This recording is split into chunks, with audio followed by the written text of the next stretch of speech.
Welcome to the House of Hammer, built by the nation for the nation. Welcome to Raider Nation News today. I am your host and the tribal chief of Raider Nation, Hammer. Acknowledge me. Y'all know what it is. Hope everybody's having a great Tuesday wherever you guys are at. Before we get into it, y'all know the routine. Those new in here, let me teach you real quick. Break them thumbs, hammer that sub, smash the bell to stay up to date with all your Raiders news, rumors, updates, live streams, and reactions. We are watching the latest installment of As the Shield turns. And momentarily, assistant GM Brian Stark will take to the podium to do a presser. A lot of things have actually broke around the NFL within the last hour, including a conversation that we had this past Sunday. Shout out to Wasted. Shout out to Big Mike. A crazy show, I know. We went off the rails a little bit, but it was a great live. News came in about an hour ago, and this is from all the media outlets, NFL Network, ESPN, Adam Schefter, you name them, they're breaking it right now. The Indianapolis Colts have announced their starting quarterback, and it is Daniel Jones. Now, we talked about a little bit on Sunday, Anthony Richardson. I said my piece in terms of him being very injury prone these last 2 years. I believe he dislocated a finger during the first preseason game. Daniel Jones coming over to the Vikings, it was kind of writing on the wall, like, dude is definitely going to become the starter over Anthony Richardson. And there was something that actually broke, or not really broke, but it's affiliated with this. As it stands right now with Daniel Jones, and this is per Adam Schefter, with Daniel Jones now starting for the Colts after he signed a 1-year, $14 million deal this offseason, the Vikings could be in line for a 4th-round compensatory pick in next year's draft, depending on his playing time. Minnesota signed Jones late last season, even without getting any type of playing time. So it's pretty interesting. Some other news around the NFL before we get into this presser. This is courtesy of Jordan Schultz. The Commanders are signing former Seahawks tight end George Fant. Respected veteran with 75 career starts, lands with Washington after working out with the team last week. There was one other thing, and this actually was with the Tampa Bay Bucks. Where is it? I can't find it now because everything is Daniel Jones. I think I found it. Okay. Tampa Bay Bucks news. This is out of their facilities. Bucks head coach Todd Bowles said that wide receiver Jalen McMillan suffered a severely strained neck and will miss time, including the start of this season. He's currently in a neck brace. Definitely don't have Tampa on the schedule this year, but wish him a speedy recovery nonetheless. Okay. Let's do a quick roll call before we start this whole presser. Fitzmatic salute. Raider Primo salute. Jason 619. CGR. Anthony. Big Raiders. Am I missing anybody yet? Raider Nomads. Central Coast Reps. And McMillan is at the Stark is at the podium. Of things, college scouting director in Denver, to now, transitioning to your new job, how that's going. Yeah, it's been great. This is a great opportunity for me to to grow a little bit and push my boundaries. I was, in that role in Denver for about 9 years, and I was really excited about the opportunity to, learn more about the process and be exposed to some things that I wasn't there. I was always involved in evaluating players, but to get a little bit more involved in the day-to-day stuff on the roster building and team management, those kind of things. So it's been going great so far. Really excited about it, and it's a good challenge for me, and kind of got me reignited a little bit. Pretty excited. Feel a little bit younger than I was. So so far so good. Talk about being reignited. Obviously, you're back with John Spytek. How much does that decision, fuel your decisions in terms of having a familiar face in the building that's kind of helps you come over here?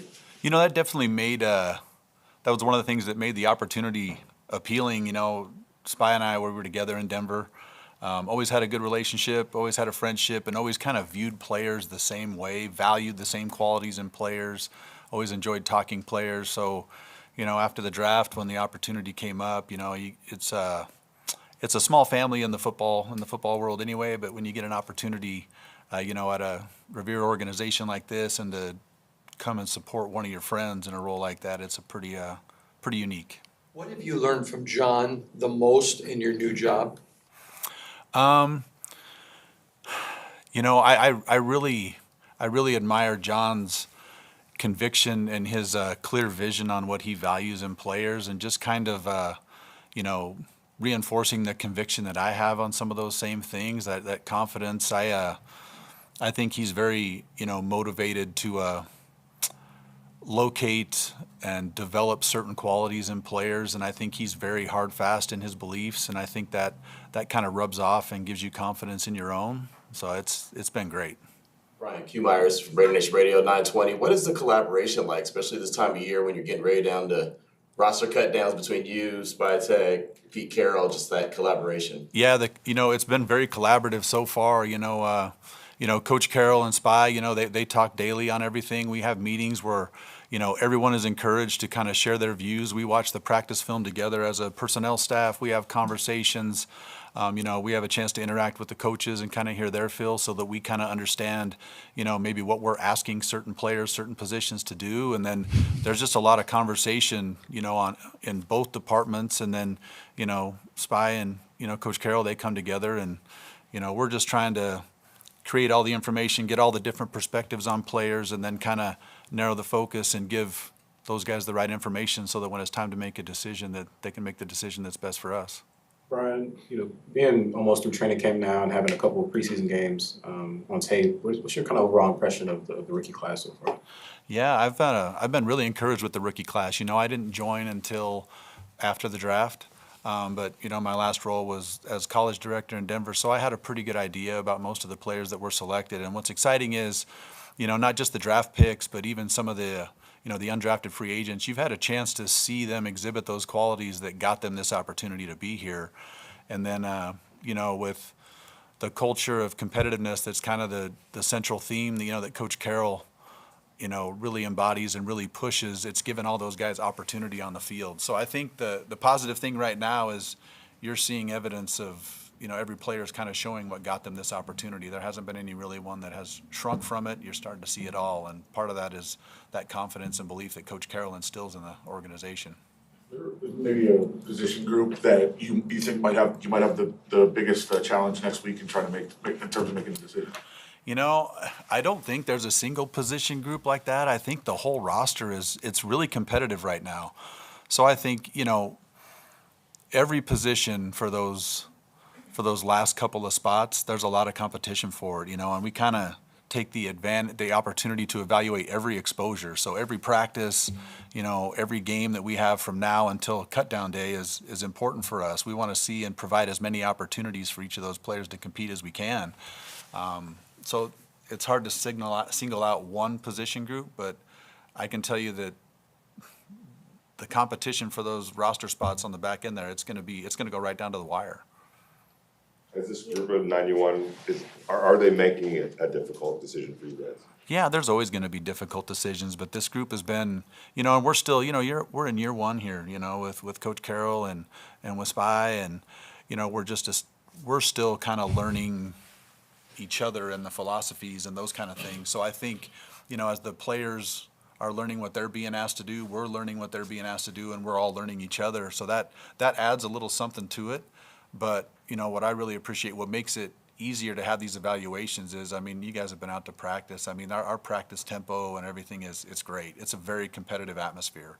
So that makes our job a little bit easier when we're trying to evaluate these guys. When you're roster building, how difficult is it when you're looking at two guys and one may be better for today, but one may be better down the road? Thinking about this year, obviously, but having an eye on the future? Yeah, sometimes it's difficult to balance that, what's their projected ceiling versus where they are right now. But I think you have to, you have to constantly eval everyone day by day. Like you take every practice, and you'll have a wide vision and a narrow vision of the player, right?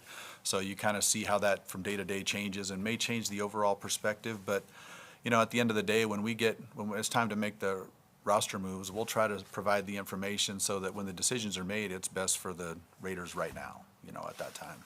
You mentioned that for a decade now, you and John have been aligned on the qualities you look for in players. What are some of those qualities, if you could share any?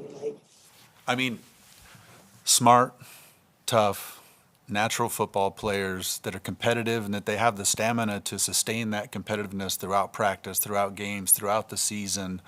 I really gravitate to those type of players. I think that they're able to sustain and enhance the culture, especially the culture that we're trying to build here. You know, it's pretty cool to see the alignment in core values that Coach Carroll and Spy have, and even with the ownership group, you know, with Mr. Davis and Tom Brady and, you know, Egon Durbin and Michael Meldman. Like, we kind of have a chance to, it feels like there's a really good aligned vision right now for the type of player and the type of organization, the type of team that we want here. When you look back, when you first met Spy, you know, what image is in your mind? Or like, is he the same guy he is now? Has he evolved since then? Like, what? No, he's 100%. He's 100% the same guy he is now. Yeah, it's pretty.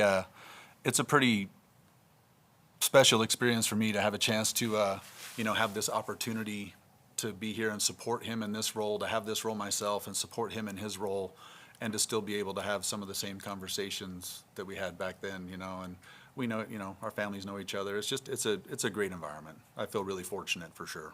Curious what your evaluation last year of Brock Bowers was. I know in Denver you guys had, I think, the pick right before the Raiders, and obviously took the quarterback. Yeah. I can imagine, you know, he was in those conversations. What was your evaluation of him? Oh yeah, he's a really good football player. You know, we felt that way coming out, and you know, that he was a position player. You know, I was with Coach Payton there. He covets that kind of player at that position, and so we spent a lot of time talking about Brock, and you know, we had him very high on the board. You know, it went with the quarterback in that situation, but yeah, there was a lot of love for him in that building as well, and it's been fun to be here and be on this side of it. Now I'm kind of excited to be on this sideline when I get to, you know, watch Brock compete, watch Max compete, as opposed to being on the other sideline. So. That being said, kind of being on the other side, obviously, completely different place, but what do you think are some things and philosophies that you can take from Denver that you feel can transfer over here to build the same winning traditions? You know, I think what's helpful about my experience in Denver is, you know, there was a time there where there was turnover there. There were quite a few different head coaches. You know, I had a chance to come in and learn, you know, from John Elway, from Matt Russell, who's a longtime personnel Assistant executive. GM, Alex. And then George Payton came in a few years ago, and have kind of been a part of that roster kind of being rebuilt over the last few years. So, you know, kind of seeing some of the processes that they do, you know, it really helped me understand the best way to organize certain things to make it a little easier when it's time to make the decision on certain players. So I think the exposure I've had to some of those processes and how they're done is kind of what I'm trying to help right now with, you know, working closely with Brandon Hunt and Ben Chester and Brandon Jurgen and Anthony Patch, the rest of the personnel department, so that, you know, Spy's got a big job. He's got a lot going on, and we want to make sure that we have everything organized and have strong opinions on things so that we can present it to him in a way that can make the process as efficient as possible. And I think having gone through kind of those roster transitions in Denver, it exposed me to a couple different philosophies and a couple different styles. So kind of able to create some thoughts on that, and then kind of put that together with everybody's experiences that they've had, because we've got a pretty diverse amount of experience in our personnel office right now, that guys have been in a lot of different places that have had a lot of success. So we kind of spent a lot of the off season putting that process together, trying to find our process that worked best for us. And that's probably what I took the most from there, yeah. When I first covered John, he was an intern with the Lions, and he was even known then as an intern as very detail-oriented. A, are you detail-oriented? And B, if you are, or working for one who is, how much information literally, because he was known as just a massive consumer of it, is that in learning to do that? I mean, you know, Spy can certainly process a lot of information, and his recall is very good. I'm a very detailed person. I'm a note taker. I'm a schedule maker. So I spend a lot of time making sure that my day is organized, you know, that when I have time with Spy, you know, that I'm ready to present the information that he needs to have. So the organization part of it, I think, is important, because now we have so much information that we can gather, and we're utilizing analytics and all these different things to gain as much information as possible. You know, our scouting department, we want to have, it's never too much, right? We want to have all the information we can. Then it's up for us to kind of filter it down and put it in a presentable fashion so that we can get the important bits of information to them. We talk about the evaluations of looking at your own roster, but there's also 31 other teams that are going to be cutting down rosters as well. How do you kind of not spread it too thin, but be able to evaluate who's out there available as well? Yeah, we have a process for that. Again, Brandon Hunt and Ben Chester and the pro staff, we kind of break up the teams and everybody's assigned We'll talk about different it teams. afterwards. And, we've got an eye on all those preseason games as they come in and, constantly kind of monitoring all those situations because, our goal is to put the best roster we can. So we're going to explore every option there is. Starts with knowing our roster first to understand where our strengths and deficiencies are, where we think we can get better. But, I was taught early in my career that the most important evaluation is self-evaluation. So we start here, we spend a lot of our time Definitely here, but gonna we talk also, about that as well. exhaust every resource we can to kind of see what we think potentially could be available.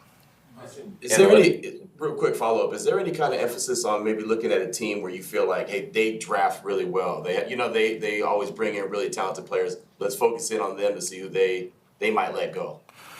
Yeah, I mean, we try to spend, we focus the same amount of detail on every potential claim or every roster. But naturally you recognize there's certain teams that maybe you agree with their philosophy or it aligns a little closer with what yours is.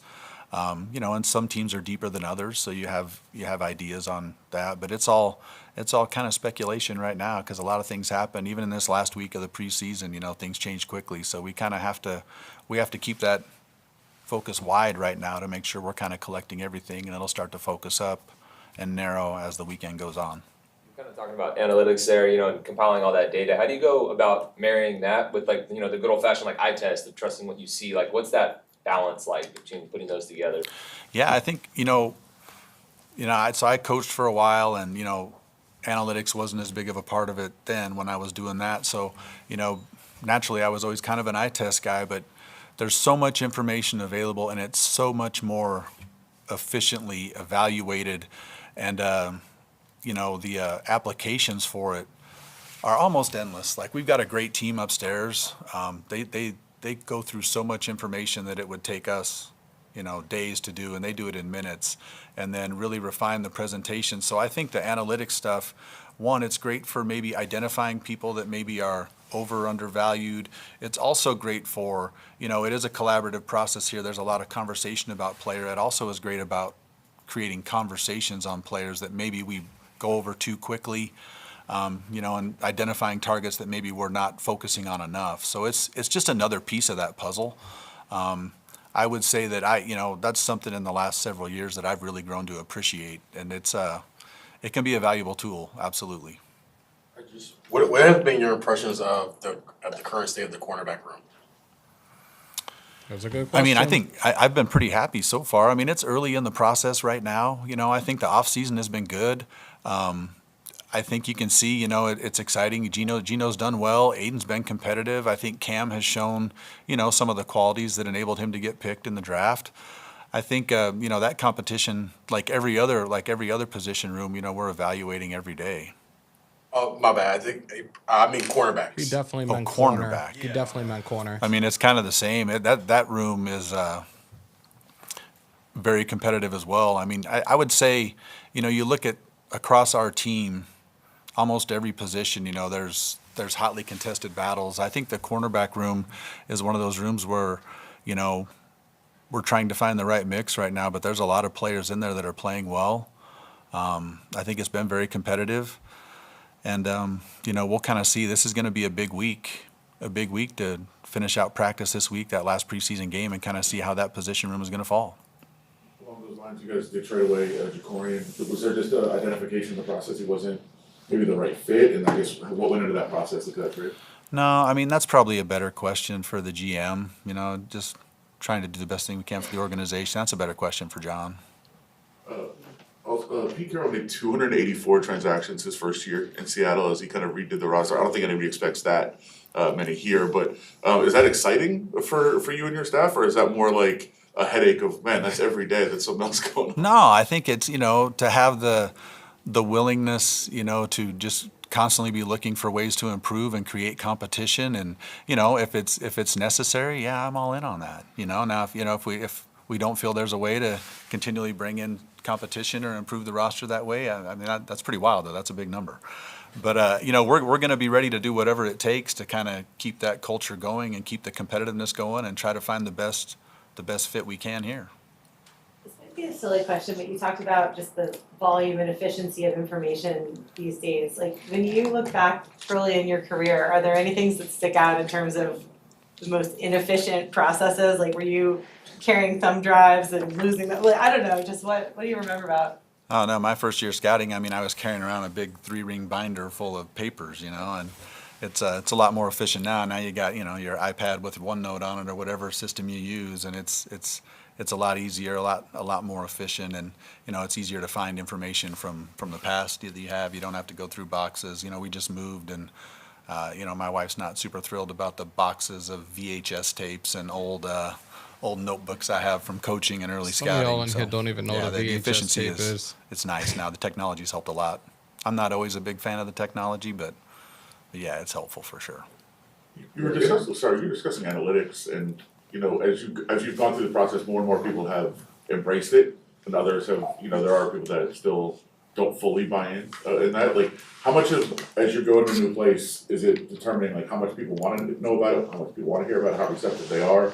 Like, is there a balance of just trying to determine how much to really use them and how much to let people know what you're learning from them? That's probably more of a, you know, personal preference, organization, or you know, department to department. I just feel like, you know, like we were saying earlier, the more information, the better. And there's, you know, if it's out there, why not utilize it? You know, now I think some teams are better than others as far as, you know, not just collecting the information, but then how do we disseminate it and organize it and present it in a certain way. But I think, to me, you know, the way the world is now and the way it's probably always been, you got to have that constant growth mindset of looking to take advantage of whatever can be there. And you know, I've learned a lot about about analytics in the last few years, to where it wasn't something I was exposed to, and you know, the value of it is commensurate with how much effort you want to put into it and learn about it. Like, you can get a lot of value from it for sure. So I think it's probably more of a preference, but I think you got to be at the forefront of it or you're going to fall behind. Alright, thank you. Thank you, guys. All right, there you guys have it. Let me get back over here. Assistant GM Brian Stark with the presser. So, yeah, he definitely misheard the question that they asked. It was cornerbacks, not quarterbacks. And we talked about the quarterbacks the other day. We talked about Uncle Pete's presser the day after the loss to the Niners and what he had to say in terms of the quarterback. The speed of the game, the momentum of the game slows down when O'Connell's out there. Yeah, there was other things he could have done instead of throwing that reckless ass pick, throwing it out of bounds, taking a sack, whatever. Talked about this a couple of times, especially watching that offense this past Saturday. He's not the answer as a backup, respectfully. I do want to see a lot more of Cam Miller on the field, getting the reps this coming weekend in the preseason finale against Arizona. We shall see what happens. I don't expect our starters to be out there. I don't. We'll see what Uncle Pete has to say at some point this week. I don't think he'll be live or at least doing a presser until at least tomorrow, maybe Thursday. So we shall see. Let's see. That was painful, like being back in English class. Good God, Jason. We got a wet blanket in the building. Nah, I'm messing with you. Let's see. So I saw a couple of you guys were asking questions in the chat, and I said I do want to address them. Do me a favor and put those questions back in the comments so I can address your guys' questions. I want to be able to answer them. Yeah, I don't think Demokes is in here. I think he's kind of left that bandwagon of AOC MVP incoming. Frank Jaramillo, salute. Yeah, don't chance our starters. Yeah, absolutely not. Absolutely not. So, I again, I do want to address the questions you guys were asking. I think somebody had asked how I feel about the cornerback room. Look, these guys are very young. From what I've seen, especially more of our starters or more of the ones that were out there, especially this past weekend, the coverage is there. There haven't been blown coverages. It's more of the tackling. It's really going to start with the linebackers and the safeties with the communication down the line when it comes to the corners as well. So, LV, what's good, bro? I do think that the corners right now, we're okay. We're okay. Would I like to have a true number one? Yes. If we, God forbid, see issues continuously throughout the season, and I've talked about this. I talked about this when it came to re-signing Colton Miller, that this upcoming draft, the 2026 draft, and I know it's months away, first round pick would be a corner. That would be a top priority for us. We already have a quarterback for the next few years. We have Colton Miller locked for another couple of years. It would be a number one corner. It would have to be a corner in the first round. If we happen to get a vet, and I said Stephen Gilmore, I think I spoke about this yesterday when I was on IG Live. As late as we are in training camp, as late as we are in the preseason, he's not going to cost much on a 1 year deal. He could still be brought in. It is a possibility. We shall see. So it was a Landon Roberts, but things have changed. We shall see as this goes, because they did mention him in pressers over the last few months, actually. But at this time, I don't think so. I don't think Patrick Graham is going to be an issue anymore. We know that that was the ongoing theme with us, with the middle of the field being wide open. And I've said this a couple of times, especially after seeing a presser from Patrick Graham about 2 months ago. Him talking about Pete Carroll. Pete Carroll has his hands in on that defense. Pete Carroll is really the one that's in control of that defense right now, whether people believe it or not, whether people want to hear that or not. Much better mind, respectfully. The experience and the proven track record speaks for itself. Pete Carroll has his hands in on that defense. Most definitely. I'd rather have Tyler Heineke than Winston. Oh my God. Subscribe, it's free. Yeah, please subscribe, it's free. Let me see. Do you see Meredith starting center week 1? I feel like he looks lost out there. So, Leaky, where did you see that he looks lost? I do believe right now that Jordan Meredith is going to be the starting center come week 1. I think from left to right, you're looking at Colton Miller, Dylan Parham, Jordan Meredith, JPJ, DJ Glaze as the starting offensive line going into week 1 of the 2025 regular season for our Las Vegas Raiders. I've said it. That's it. Let me see. I asked, would you send a third rounder to Seattle for young veteran Tariq Woolen since the room? Tariq Woolen, if I remember correctly, I think he's in the final year of his contract. I think he might be in the final year of his contract. I'm not going to waste draft capital.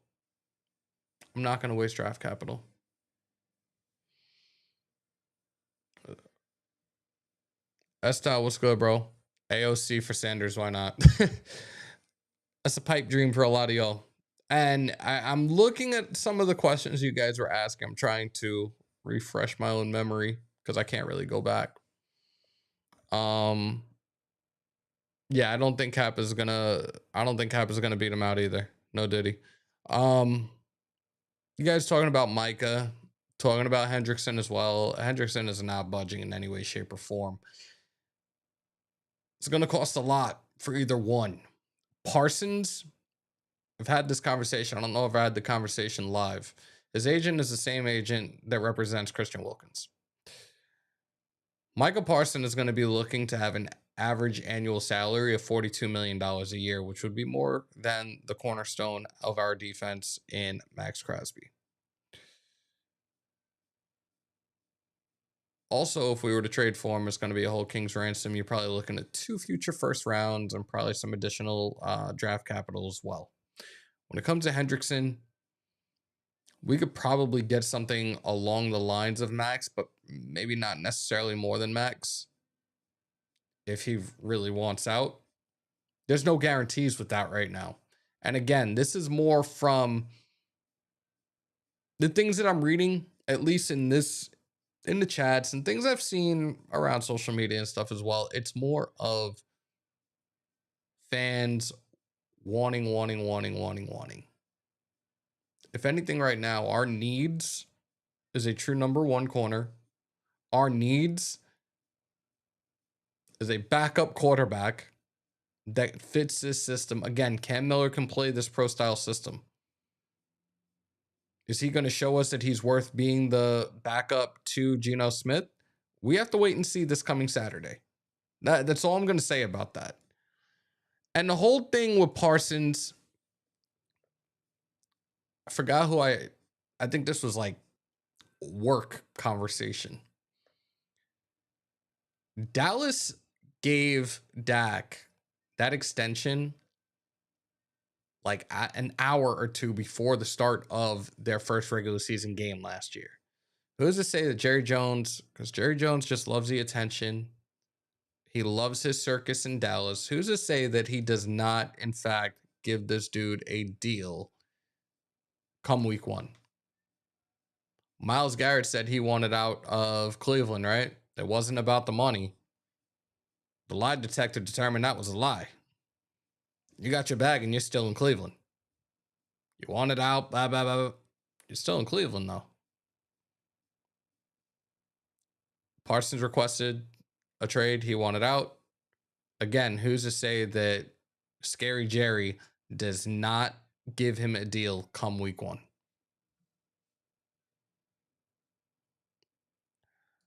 The Kappa versus JPJ is just to give the media something to write about. Yeah, especially the ones that never have anything to write about or have to watch us and use the things that we say for views. Not apologetic when I say that. And hug and salute to you, bro. It was a given with the trade. And I mentioned this. There was a bit of a struggle in Philly. If I can remember correctly, it was a Dory Jackson, and there's one other corner that like just didn't seem to be those guys that could be legitimate starters. We saw how much Jacorian played last season. The trade overall made sense for both teams, and I gave both teams, the Eagles and us, a B. It made sense. We added another piece at the defensive tackle position as a result of the release of Christian Wilkins and all his bullshit. Philly needed another corner. It was a fair trade, and I think it will pay off. Rasul Douglas, we should have never let go in the first place. Isaiah, meh. That's the best way of putting it. Meh. In retrospect, the Bennett trade is looking good for us. Booker looks like a keeper. They're already talking about him getting to work in with the ones. So we'll see. I heard New York Giants receiving calls on Jameis Winston. I think he's a better option at QB2 to Geno while Cam Miller QB develops if Geno got hurt. Hopefully stay healthy. I wouldn't mind that. But what is it going to cost us? I know that. I'm trying to think how much he got. Was it like a 1 year, $8 million deal for Jameis? Somebody please let me know what that contract was for him. Because honest to God, I can't remember right now. And salute to the 184 in here, man. I'm rambling, but I'm talking, and I got a lot to talk about right now. Let me see. If Raiders trade, please not first pick, just in case we top 5 and draft QB in that class looking better. Oh, Jesus. Are we really going that route already, Alex? Come on, man. Love Bennett, but we need it. There you go. Agreed. Hey, dog, what's good? How am I feeling about our DT room? I like it right now, dude. I like it. I seriously, I'm good right now, especially with what I saw in terms of stopping the run this past Saturday. And again, it was ones versus one. So I didn't want to hear anybody's lame ass excuses or talking all that shit. I like what we have right now. Pressure breaks pipes. These guys got to continue to do what they're doing. And I hope everything that they have worked on, everything that they're continuing to work on throughout camp right now, a couple of weeks away from the start of the regular season, that everything that they have done translates come week one. I really do.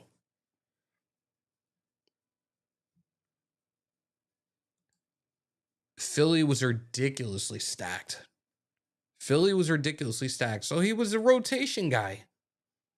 But you've heard nothing but good things about him. That's why again, this was a B. It was a B grade for that trade. It made all the sense in the world. It absolutely did. Get Snoop from the Brown. I can't.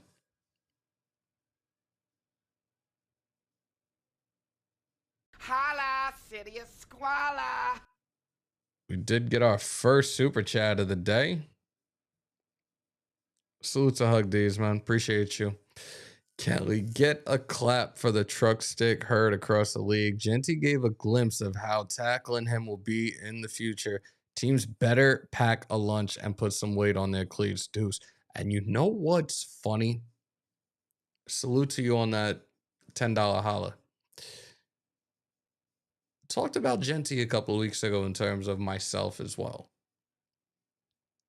I think I'm an inch taller than him,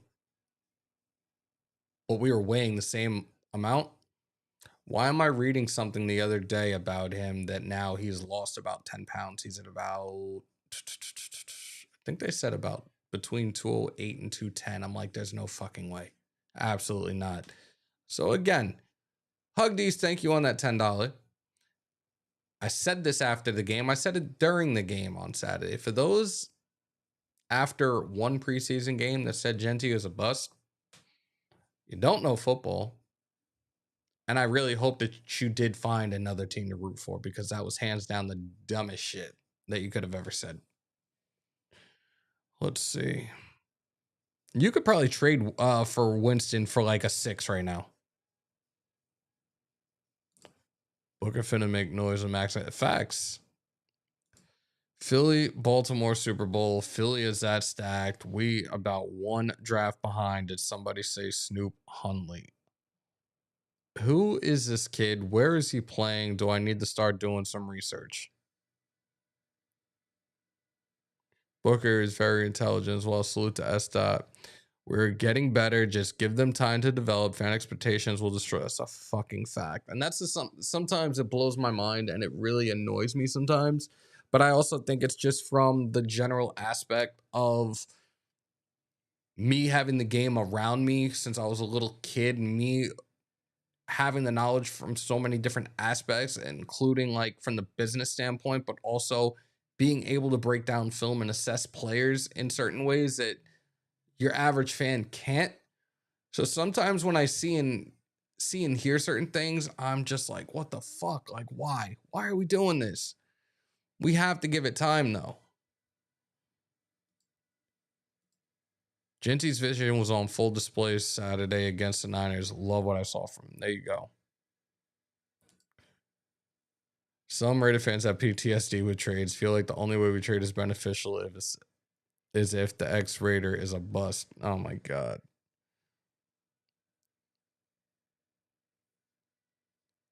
We're not. Can you stop with that?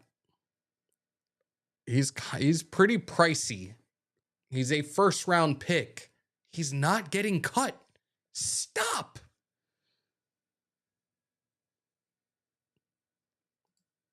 Shake that like it, Tassie.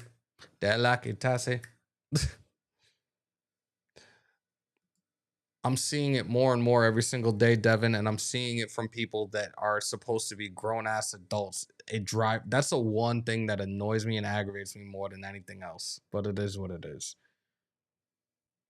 Tyree puts a few plays together. He just has to stack more plays, more interested in Pegues and Hemingway. I'm looking forward to seeing them this weekend.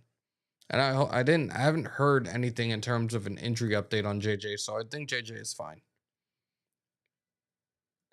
And I've said that it's probably going to be better fit for him because he's had more reps in his NFL career as an interior defensive lineman. Tyree looks way better on film as a D tackle. It showed this pat. There you go. My point exactly. Guys, you want to be a part of, you want to keep the lights on here. You really want to support this channel. The link is pinned to the top for the memberships. Give me 1 second. Because I feel like the camera is way too, let me fix this. There we go. I think it's a little bit better. Yeah, definitely. Because I keep getting cut off by the comments. This is a legit make or break season for him. This is pretty much going to be, what are the Raiders going to do? Are they going to pick up his 5th year option, or is next season going to be his final season with us? So, yeah, he has to step up tremendously this year. People have to remember this is a new offense, new quarterback. A lot of stuff is new. We need more reps. Thank you. Alex, can we not do that? Can we not do the fake shit right now, please? It'd be funny if it was smoke and mirrors right now that it'd be smoke and mirrors right now if Brian Stark was doing that presser as a deal was being done, but it's not happening. So let's not do that. Oh, let's see.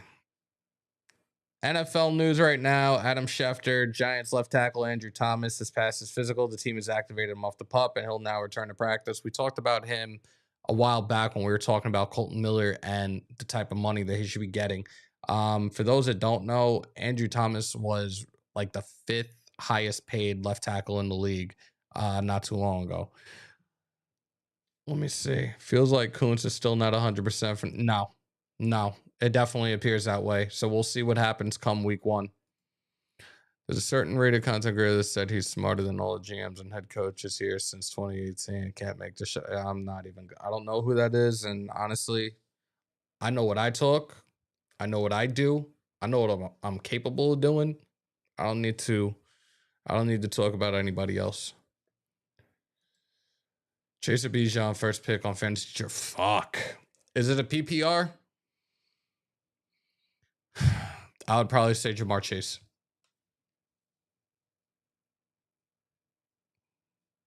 I would definitely have to go Jamar Chase. I have no doubt our team is on its way. I'm very happy with all the players brought in. They're definitely building a tough-minded team. The culture has changed. The culture has changed, and I'm happy with it. I'm here for it 1,000%. Trade us my lot. I only have a deal. He's not going nowhere. He's going to finish his career in Eagle. Yeah, definitely go with Chase. If you guys have those questions right now, I know people are starting their draft soon, and I need to get on the ball. We are going to do the pigskin pick 'em. We're going to do the survivor pool as well. I got to set everything up for you guys. Stay tuned for that. I try to be, and that's the thing. I try to be, and then I'll have people that are like, go a completely different direction. Or I will see things that I'm just like, what the fuck are you even talking about right now? It is what it is. Things are going to be different, man. I'm telling you, hug these. Be positive, be optimistic. Come on. New era, new regime, new front office, new head coach. We'll be all right. Film tells the truth. Raiders fans who try to create them narratives like Genty is a buzz need to watch film. Fucking facts. Fucking facts. We've already been on 41 minutes. We still got 176 in the room. Guys, do me a favor if you haven't already. Break them thumbs. Hammer that sub. Smash the bell, y'all. I appreciate everybody that's hanging on out. Really hasn't been much else to talk about today. I'm going to just double check something real quickly if you guys don't mind, and I apologize for the dead air. I just want to see if there's anything else that they got going on, but I doubt it. There might be a presser later with players. I think today was their first day back in practice. There's nothing else right now, but I'm pretty sure this was their first day back in practice. Let me see if there's any other news that's broke or anything that's been tweeted out within the last couple of minutes. Talked about Andrew Thomas just now, and that's like the new thing that's up and down Twitter from all these reporters. Running backs coach Dylan McCullough was mic'd up. They got that up. I don't really see anything else right now. And then they're talking about the current state of the relations between Parsons and Dallas. Like, again, who's to say a deal isn't done come week 1, come an hour before game time? Like, I'm not holding my breath on that shit in any way, shape, or form. I don't give a fuck.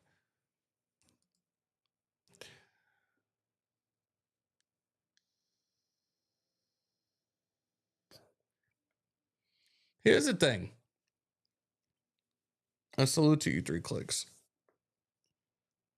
You guys know, and this is my 4th year doing this, I normally tell you guys I will not give you guys a prediction for the season until I at least see the first 3-4 games, because for me, like, you're getting a full 60 minutes from a 53-man roster. You're seeing our starters for fucking 4 quarters, 3 games, 4 games a clip, whatever. Do I like what I saw out of our ones this past Saturday? Absolutely. Was it everything, including the kitchen sink in that offensive playbook? No. This is where I've told you guys where I see the floor and what the ceiling is going to be. Like, I can give you guys realistically probably after week 3 a concrete season prediction. There are a couple times where I've done it, especially where shit went really bad, and I'm just like, yeah, this is where the fuck we're going. I think after week 3 I could really sit back and be like, all right, this is where we're going to finish. And I think that's fair. Week 4, Martin saying week 4, I think that's fair. I don't know how you guys feel about it. I feel like people will be like, oh no, like, that's way too late. I don't think so.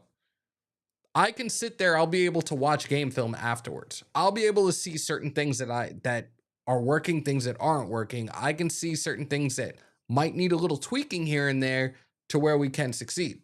So I think, okay, Martin, after week 4, I think that's fair. Let me highlight this. My hunch is they'll be sitting on the QB situation, looking to next year's quarterback class for depth. Too many other glaring holes, especially on defense. I don't think they're going to be looking at this quarterback draft class. I don't. And if they do, it won't be somebody that they're looking for in the first round. It'll be somebody in the second or later. I do. Kuntz in the third for Hendricks. You really think that's going to get the deal done? Because it's going to be and DMAC, no disrespect. It's going to have to be a sign and trade. It's going to have to be a sign and trade. And I don't think I don't think the Bengals, as much as dysfunctional as their front office is, I don't think that they would take something like that. I think they would hang up on us right away.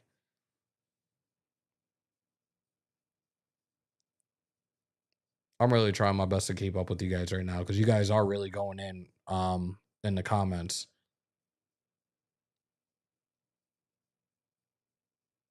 What do you mean? Green Ranger, what are you talking about?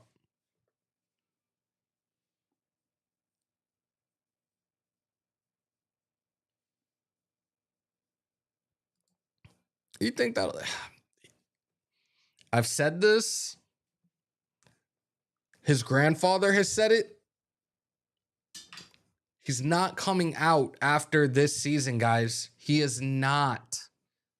Arch is not coming out after this season. He's not. He's not. And if he does, great. But I'm pretty damn sure he's going to play 2 years. He's going to play 2 years as a starter at UT. We got to put that to rest already. Oh, you talking about yesterday bumping shout out to Big Bro. He dropped the 2025 Raiders anthem. That shit is fire, bro. I woke up at like 5 a.m. yesterday and was like, holy shit. He ain't coming out after this season. He said Arch is going to become a doctor and forego football to good God. You heard about him staying, yeah. And I've been on top of that. Like you guys know, I'm a diehard UT fan as much as I am a diehard Raider fan. Um, he's gonna play 2 years under with Sark at Texas. So some of these teams that are gonna need a quarterback, y'all better start tanking next season. Don't worry about doing that shit this year. No, you're good, bro. Kino, valid ass point, bro. Valid ass point. I actually had some videos that I wanted to show you guys. Um, I might get chewed out. I might not though, because it's family. But I don't know how this is gonna work if I try to show it from this way. Um, I'm gonna see if I can pull that up in a minute. Stay tuned for that. I don't I feel like I got a text from him in the middle of the night too. So I think he might have got in early this morning, like super early this morning. Cause I know he said he had like a late flight. Let me just double check something. You know what? He might do something later. Don't hold me to that. He did get in late, so I don't know.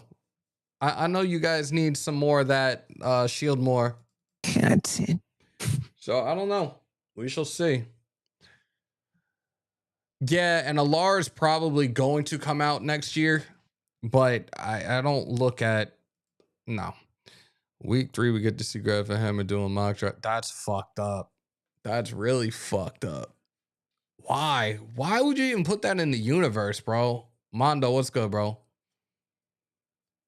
Plenty of Dr. Arch time after 3 to 5 years of pigskin. Here's to hoping anyway. Y'all are too much. Patrick Graham needs to get them braids. Nah, he's officially turned them into dreads. Those are not braids anymore. He's officially got dreads. He's got like small locks, but he's got dreads now. I saw that on the sideline the other day. I was like, oh shit. I can never. I can never. He's way older than I am. Like, there's no way I would do that.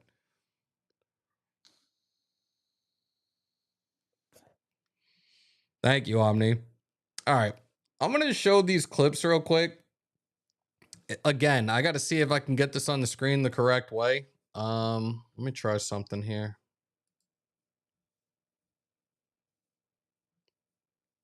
Y'all are too much. Give me 1 second. Screen share.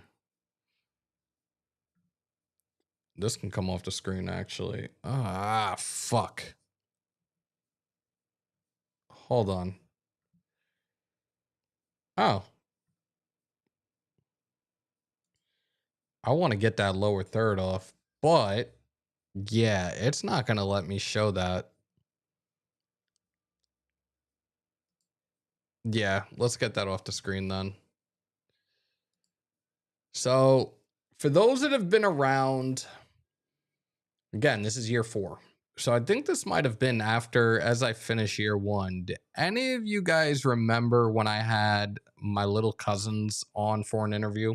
This was quite some time ago. And just give me a thumbs up or a thumbs down if you guys remember. And again, this is probably for the ones that have been around for the maybe 3 years going into year 4 now. This is officially year 4. Now I'm looking in the comments to see if you guys remember this.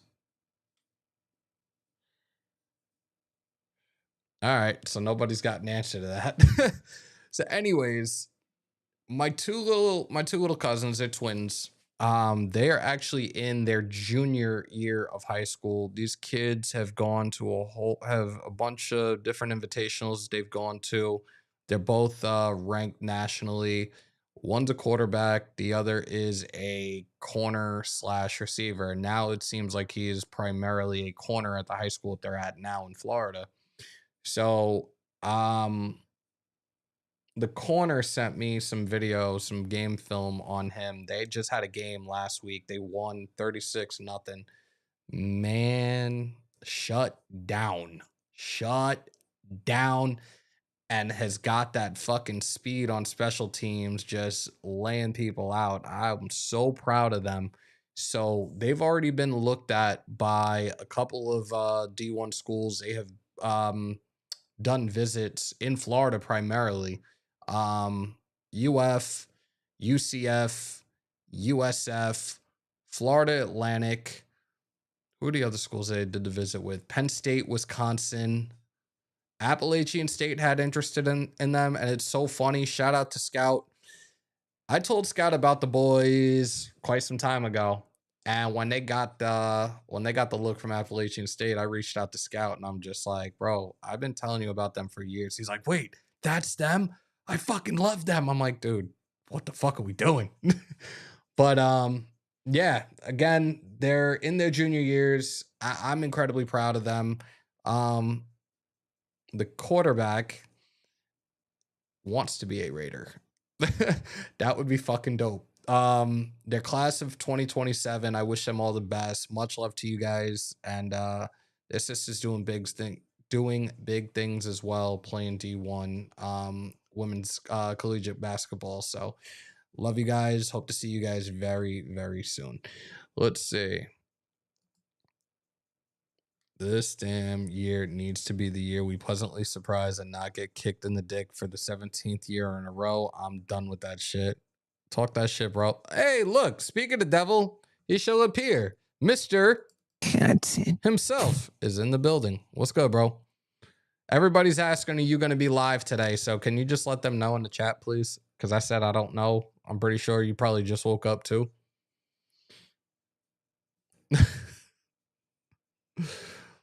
Oh my God. You know what's funny that you say that, Hug? Was listening to ESPN radio last night on the way home, and I guess this was a nationally televised on the radio. They had Philip Lindsay on, who's a former running back for the Broncos, and oh, this is their year. Sean Payton's opened his mouth and was like, oh, they're gonna go to the Super Bowl, like overhyping the offense. I'm sorry, the defense.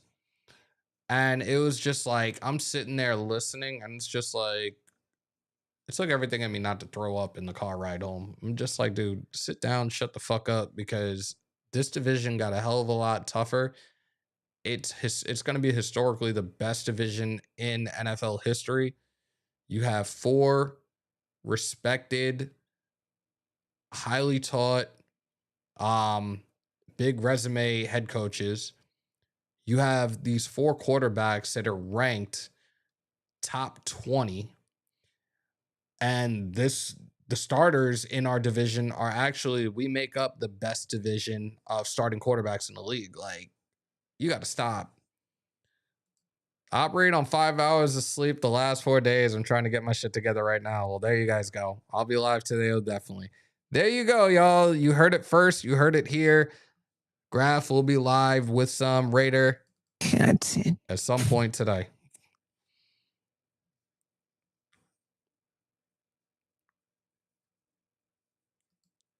I'm weak. I'm weak. I'm weak. Yo, I'd be sick to my stomach, man.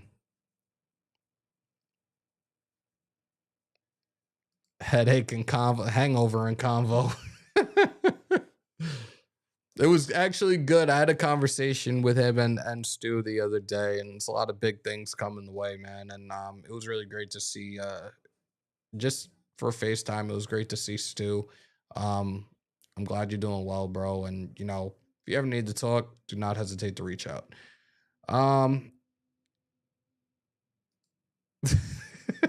Hangovering, hangovering content.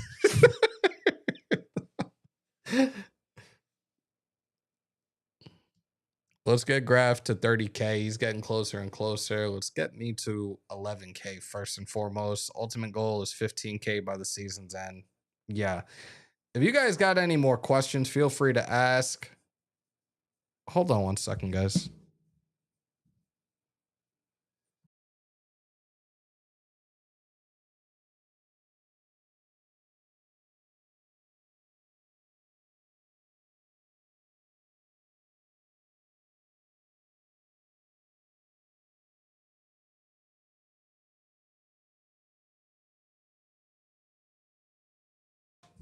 Okay, I knew that was something important, but I told him to call me back. So, anyways, if you guys got any more questions, feel free to ask right now before we wrap this up. I haven't heard anything. But I did hear his name mentioned in Graf's new 2025 Raider anthem. Check that out. Yeah, there's the plug, bro. No Diddy.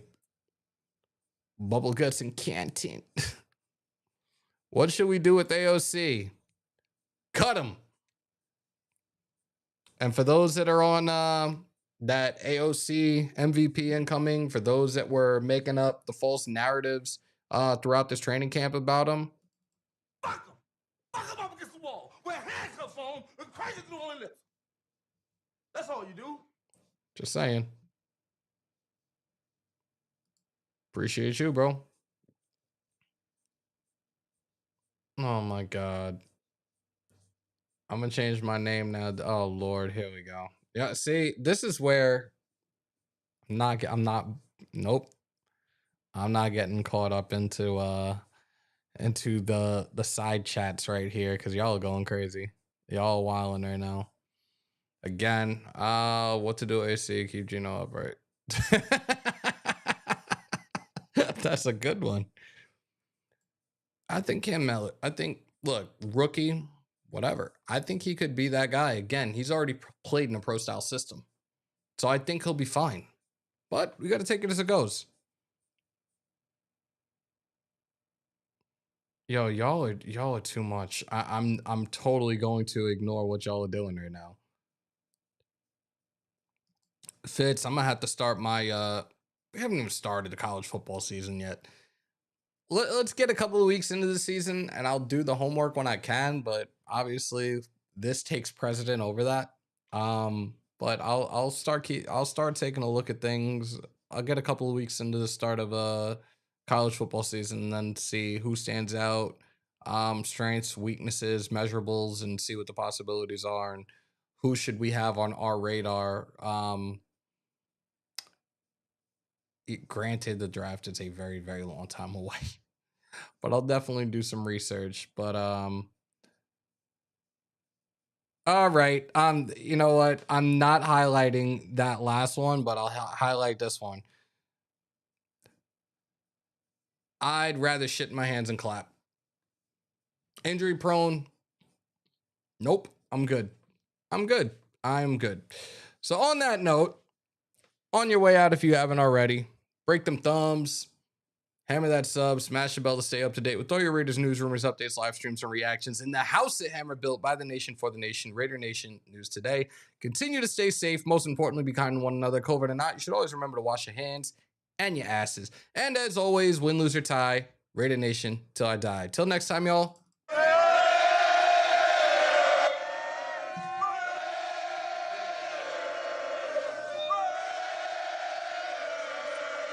Stay committed to excellence. Of course, as always, on my New York peace, love, and positivity. And there's that part too. And when I leave, come together like butt cheeks. We outro, y'all. Enjoy the rest of your Tuesday.